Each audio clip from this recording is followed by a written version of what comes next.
జై శ్రీరామ్. అందరికీ నమస్కారం. నేను మీ ప్రదీప్ని. సదాశివ సమారంభాం శంకరాచార్య మధ్యమాం అస్మదాచార్య పర్యంతాం వందే గురు పరంపరాం. అందరికీ నమస్కారం.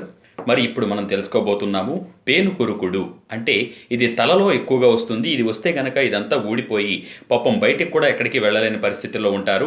దీనికోసం మనం ఇంట్లోనే ఉండి చేసుకోగల అద్భుతమైన ఆయుర్వేద గ్రంథంలో దొరికిన చిట్కాని ఇప్పుడు మీకు చెప్పబోతున్నాను. మరి దీనికి మీరు ఏం చేయాలంటే కేవలం కుంకుడికాయ ఒక్కటి ఉంటే సరిపోతుంది. మరి ఈ కుంకుడికాయని తీసుకుని వచ్చి కొంచెం మనం సాన పట్టడం అంటారు, అంటే అరగదీయడం. చిన్నప్పుడు పిల్లలకి కరక్కాయలని తానికాయలని చెప్పి అరగదీసి ఆ చేదు పట్టేవారనమాట. అలాంటి రాయి ఒకటి పెట్టుకొని దాని మీద ఈ కుంకుడికాయని బాగా అరగదీయండి. అరగదీసిన తర్వాత మీకు ముద్ద వస్తుంది. అదే అంటే ఒత్తిదే రాదు, కొంచెం 4-5 నీటి చుక్కలు వేసి అరగదీయండి. అరగదీస్తే ముద్ద వస్తుంది అనమాట. ఈ ముద్దలో కొంచెం ఉప్పు కలపండి.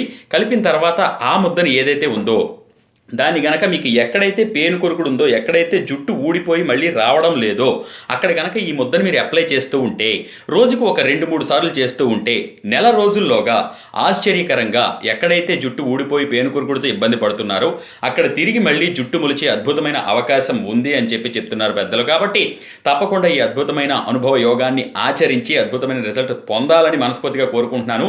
ఇలాంటి మరిన్ని విలువైన విషయాలు మీరు తెలుసుకోవడానికి ఫేస్బుక్లో ప్రదీప్ వానపల్లి అనే పేజ్ ఉంది. అలాగే యూట్యూబ్లో ప్రదీప్ వానపల్లి అనే ఛానల్ ఉంది. తప్పకుండా సబ్స్క్రైబ్ అవ్వండి, చూడండి. అలాగే మీరు కూడా అద్భుతమైన అమూల్యమైన విషయాలను షేర్ చేసుకోవచ్చు. అండ్ మరి ఆర్జే వానపల్లి అని ఇన్స్టాగ్రామ్లో కూడా ఉన్నాను. మరిన్ని విశేషాలు అండ్ చాలా ఇంట్రెస్టింగ్ విషయం మరికొద్ది రోజుల్లో, అంటే ఎంత తొందరగా చెప్పడానికి వీలుంటే అంత తొందరగా ప్రయత్నిస్తాను.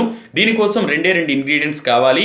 ఊడిపోయిన జుట్టుపై కూడా జుట్టు మొలిచే అవకాశం ఉందని చెప్పి అక్కడ రాయబడింది. మరి ఇంతకీ ఏంటి అది విషయాన్ని కూడా దాన్ని తెలుసుకోవడానికి కూడా చూస్తూ ఉండండి, నన్ను ఫాలో అవుతూ ఉండండి. మరి ఇప్పుడు మాత్రం నేను మీకు అద్భుతమైన విషయం చెప్పాను కాబట్టి మరిన్ని విషయాలు తెలియడానికి ప్రయత్నిస్తాను. నేను మీ Pradeep. Thank you very much.